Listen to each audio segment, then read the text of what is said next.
यांच्यावरती मोक्यासारखा गुन्हा दाखल झाला पाहिजे।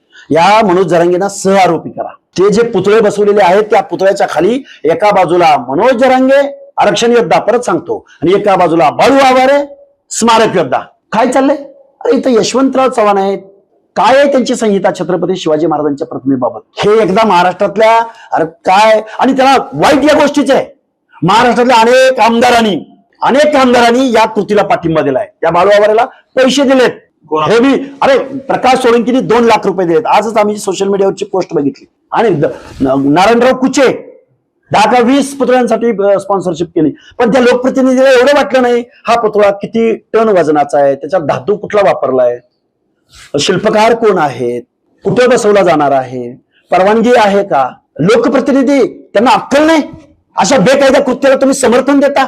हे मुख्यमंत्री महोदयांनी यात खरं याचं इन्व्हेस्टिगेशन लावलं पाहिजे, जरांगेला सहआरोपी केलं पाहिजे। एकट्या बाळू आवारेला नुसतं टाकून चालणार नाही।